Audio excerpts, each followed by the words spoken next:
Yes, on est de retour à l'antenne. Tout le monde va bien. Gorbatchev est toujours à la tête de l'URSS.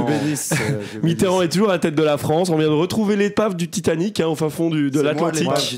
Moi, voilà. Je pense que l'URSS a encore de beaux jours devant elle. J'espère aussi. Moi aussi. Je pense vraiment. Et voilà. Et d'ailleurs, quel enchaînement. On va parler du coup peut-être un peu de communisme avec le thé. Peut-être un peu. Ouais. Peut-être un peu. Et du coup, la radio est pour toi, Témix. Régale-nous. Mec, laissez-moi les ondes. Eh bien, bonjour à tous et à toutes. Je vais faire une chronique où ça va être une sorte de jeu. On va voir ce que ça va jouer. C'est expérimental. J'ai eu un peu du mal à écrire ma chronique, contrairement à d'habitude où j'écris tout le temps. T'avais plus de batterie sur ton Minitel. Voilà, mec, j'avais plus de batterie sur mes mains. Il y avait plus d'encre dans ton stylo. Exactement. Du coup, je vais quand même faire un bref rappel historique. Du coup, là, on est en 1985, on vit notre best life. Effectivement. On vit notre best life. J'ai pas je te dis, je suis en train de me faire en boucle le dernier album de Jean-Jacques Goldman. Je vis ma meilleure vie. Ben, mec, tu vas être le délégué blague pour ce soir, j'ai un peu dit. Ouais, bah écoute. Alors, il faut savoir qu'en 1984, ou entre 84 et 85, c'était en fait la fin de la guerre froide. Ça, vous. Ouais, bah oui, on l'a vécu. On l'a vécu.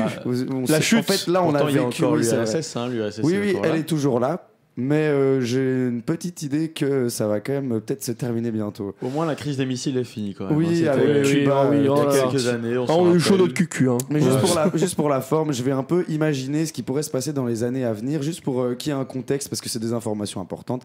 Alors je dis ça comme ça, mais je pense peut-être qu'en 85, en 86, il va y avoir un léger souci technique dans une centrale. Je ne saurais pas dire quelle ville. Bon, je pense que t'as lu ça dans ta boule de cristal. En avril 86, ouais, mais je saurais vraiment pas dire dans quelle ville. Côté capitaliste, côté communiste, je ne saurais pas dire non plus. Voilà, comme ça, on a une idée. Et en 87, peut-être. Alors là, ça c'est ma deuxième. Je me suis réveillé ce matin, j'ai eu deux flashs.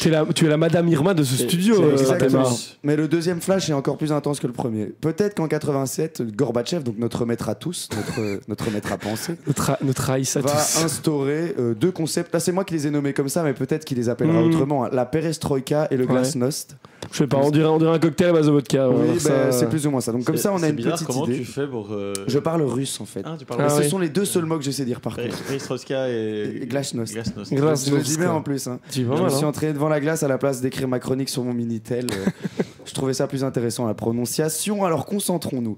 En fait, le jeu que j'ai prévu, c'est je vais vous donner des noms de missions qui sont passés pendant la guerre froide, pendant que nous, il y a quelques années. Oui, il y a 2-3 ans, c'est très frais dans ma tête. Mais on nous en a pas parlé dans les médias. Je te souviens, le Dauphiné libéré n'a pas fait d'article parlant de ces missions-là. Effectivement, 36-15 front de l'Est était en bug. Voilà, exactement. Du coup, je vais vous dire des noms et vous allez faire semblant que c'est marrant et que c'est bonne ambi et on va tous réagir ensemble. Ok, let's go. Et deviner qui. On doit faire semblant que c'est marrant. Waouh. Je vais vous dire des noms. Par exemple. En fait, je vais vous laisser des petites possibilités. Est-ce qu'il y a eu une mission en juillet 75? Je ne sais pas si vous vous rappelez, quand on avait été au Baléares, Félicien. Tu te rappelles sûrement. Ça s'appelle la mission Apollo-Soyuz. Et alors, vous avez plusieurs possibilités. Est-ce que c'est une mission en fait qui visait à créer un réseau téléphonique entre les Américains et les Russes et qui s'appellerait Soyuz pour qu'on l'utilise Soyuz.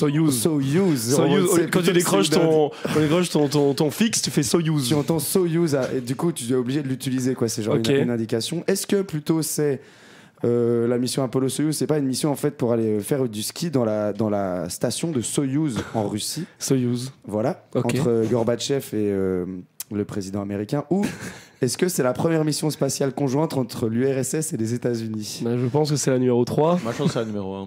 Il y a un monde où c'est la 1. La 1, c'est quoi encore? C'est le téléphone. Ah ouais, eh bien, c'est sûr, sérieux? Ouais. C'est pour... Ah, il est gentil. Ouais, ok, toi, t'es premier Doug. Par contre, non, du coup, c'est la réponse 3, étonnamment. Pas de réseau téléphonique, pas de ski pour Gorbatchev. Pas de ski. Comment il s'amuse celui-ci? En ça se saurait si la Russie pouvait organiser des Jeux Olympiques d'hiver. Oui, ou bien si les gens y allaient quand ils les organisaient. Effectivement, ça se saurait. Alors, on continue, ça fonctionne presque bien. Vas-y. En 1978, il y a eu les accords du camp David.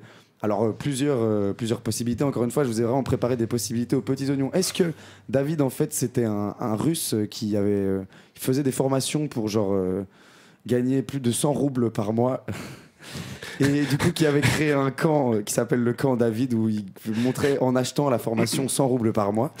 Voilà, où il y avait les Russes et les Américains. Est-ce que le camp David, c'est pas plutôt des mecs qui adoraient le jet de pierre et qui ont voulu appeler leur camp le camp David en référence à David et Goliath?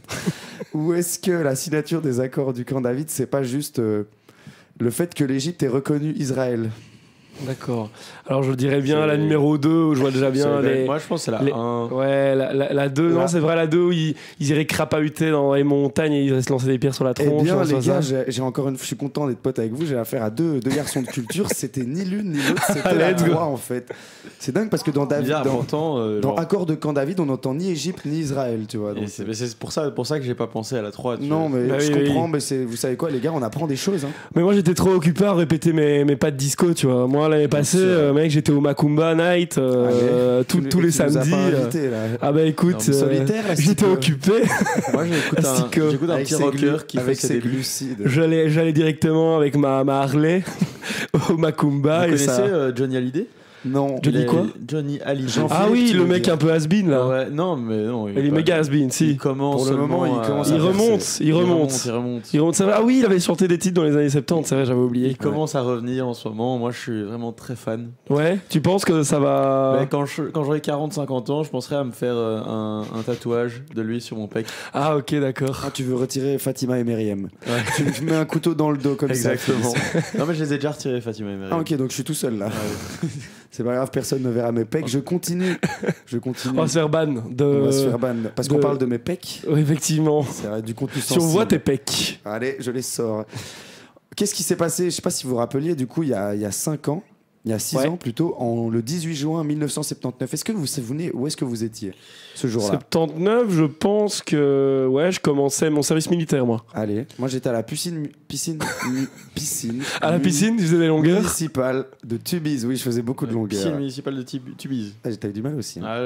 Et après, on a mangé. J'ai pas eu sur municipal, moi. Moi, c'était sur piscine aussi. C'était sur Tubize. Allez, continue. Et toi, tu faisais quoi, Félicitus? Moi, j'étais à la KU Leuven à ce moment-là. Allez, tu es en train de faire ton 3e master. En train de mes études à Louvain. Quand j'avais mal compris ce qu'il avait dit. Moi aussi, j'avais compris des choses qu'on n'a pas envie d'entendre sur Louis Radio. Le 18 juin, non, certainement pas. Le 18 juin 1979 ont eu lieu les accords de Salt II, en référence aux accords de Salt I, qui datent de 1972, si je me souviens de 3615 Wikipédia que j'ai checké tout à l'heure. Effectivement.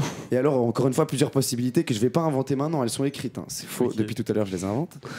Oh mais quoi? Tu nous as bluffé. Waouh, trop fort. Je suis tombé dans le panneau. Allez, je vous le fais quand même. Je vous fais la totale, je vous enchaîne. Enchaîne-moi. Est-ce que les accords de Salt II, donc en référence à Salt I, sont des accords en fait liés donc au transfert de sel entre les États-Unis et les Russes, parce qu'il y a quand même un gros marché du sel, tu vois, le sel de Guérande, le gros sel, le sel plutôt fin. En fonction du diamètre, il y a des prix différents. La fleur de sel, le sel et riz. Sels minéraux. Les sels minéraux. Le sel de céleri. Les oligo-éléments. Allez. Deuxième possibilité. La première a l'air très probable. Deuxième possibilité. Est-ce que les accords de Salt 2 sont pas des accords qui parlent du fait qu'il faut pas faire une suite au film Salt? Parce que c'est un film qui existe avec Angelina Jolie qui est une bouse intersidérale. Elle joue une agence secrète un peu deep qui, en plus, dans le film, bon, il sortira dans quelques années à mon avis, mais j'ai vu déjà le synopsis. C'est une déjà fiche technique. Agent double américaine. On fait une pétition pour pas qu'il sorte. Oui, peut-être. Okay. Il y a 6 ans, déjà c'est pas maintenant. Les gens sont en avance. Je termine juste, ce film est mauvais et en plus dans ce film, elle est agent américaine qui en fait s'avère être, je vais vous spoiler mais ne le regardez pas, être une agent double russe pour qu'au final, à la toute dernière seconde du film, je te le donne en 1000, agent triple russe.